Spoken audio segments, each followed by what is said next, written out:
লাইলাতুন নিসফি মিন শাবান প্রচলিত শবে বরাত উপলক্ষে আমাদের করণীয় কি? বিশেষ করে এই রাতে মসজিদে ওয়াজ মাহফিল, দোয়া দরুদ, ইবাদত বন্দেগী এবং নানা ধরনের খানা দানার আয়োজন করা হয়।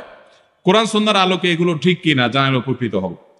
ভাইরা আমার, লাইলাতুন নিসফি মিন শাবান যেটাকে আমরা শবে বরাত বলি, এই লাইলাতুন নিসফি মিন শাবানে আল্লাহ তাআলা হিংসুক এবং মুশরিক ছাড়া বাকি মানুষদেরকে, বাকি মুসলমানদেরকে আল্লাহ তাআলা সাধারণ ক্ষমা ঘোষণা করেন মর্মে একটা হাদিস আছে। এছাড়া আরো বেশ কিছু হাদিস আছে যেগুলোর কোনো না অনেকগুলো সনদের মধ্যে কিছুটা দুর্বলতা আছে, কিন্তু মোটের পরে এ রাতের ফজিলত সুসাব্যস্ত এবং প্রমাণিত। কিন্তু এর মানে এই নয় যে এই রাতকে কেন্দ্র করে আমরা যা করি আমাদের দেশে তার সব সঠিক। আমাদের দেশে লাইলাতুল বরাতে মানুষের যে ভিড় মসজিদগুলোতে, এটা তো ভালো জিনিস যে মানুষ মসজিদে আসছে, কিন্তু অন্যদিন না এসে এই রাতে বেশি আসার কারণটা কি? লাইলাতুল কদর বেশি ফজিলতপূর্ণ নাকি এই রাত বেশি ফজিলতপূর্ণ? লাইলাতুল কদরের সাথে কোনো তুলনা চলবে? সেই রাতে মানুষ কি এত বেশি ইবাদতের চেষ্টা করে?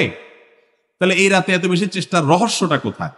রহস্য হলো আমাদের দেশে মানুষ মনে করে যে এই রাতে ভাগ্য ঠিক হয়, অতএব সারা বছর যাই করি না করি এই একটা রাত মসজিদে গিয়া আল্লাহ বিল্লাহ করে যদি সারা বছরের ভাগ্যটা ঠিকঠাক করা যায়, এরপর আর মসজিদে যায় কেনা। এই চালাকি করলে কি ভাগ্য ঠিক হয়ে যাবে? ভাইরা আমার, লাইলাতুন নিসফি মিন শাবানকে কেন্দ্র করে বহুবিধ বিদআত, বহুবিধ বাড়াবাড়ি, বহুবিধ কুসংস্কার আমাদের সমাজে আছে। এক সময় তো প্রচুর পরিমাণ পটকা ফুটাফাটি চলতো। আলহামদুলিল্লাহ, প্রশাসনের ভাইয়েরা প্রতি বছর নিষেধাজ্ঞা আরোপ করেন এবং এটা অনেকটা কমেছে, যেটা আমাদের নিরাপত্তা হুমকির মধ্যে আমাদেরকে ফেলে। দিনের নামে আমরা কখনো সেগুলো করতে পারি না। অনেক মসজিদে আলোকসজ্জা করা হয়। আলোকসজ্জা তো আপনি এমনিই করেন সারা বছর, কিন্তু এই রাতকে কেন্দ্র করে আলাদা করে আলোকসজ্জা করা, এই রাতকে কেন্দ্র করে ওই যে হালুয়া রুটি খাওয়ার একটা ব্যাপার এখনো আমাদের দেশে কোথাও কোথাও আছে। অনেকে মনে করে নবীজির দাঁত মোবারক শহীদ হয়েছেন উহুদের ময়দানে, তো তিনি হালুয়া খাইছেন, সেজন্য আমরা ভালো দাঁতে হালুয়া খাই। নবীজির দাঁত ভাঙে হালুয়া খাইছেন, আমাদের আস্ত দাঁতে আমরা কি খাই?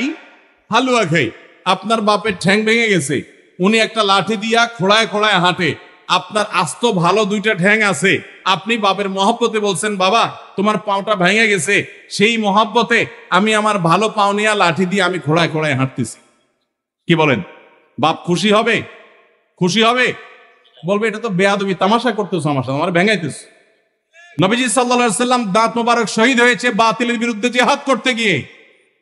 আপনি বাতিলের সাথে আঁতাত করবেন আর হালুয়া খায়া নবীজির সুন্নাত আদায় করবেন, এর চেয়ে বড় হাস্যকর জিনিস আর হতে পারে না। অতএব সব ধরনের বাড়াবাড়ি কুসংস্কার আমাদের বন্ধ করতে হবে। এমনকি এই রাত উপলক্ষে মসজিদে দোয়া দুরুদের জন্য সমবেত হওয়া, এ রাতে মানুষকে ডাকাডাকি করে একেবারে এই রাতের ফজিলতের জন্য মসজিদে সবাই একত্র হওয়াকে যারা জরুরি মনে করেন তারাও ভুলের মধ্যে আছে।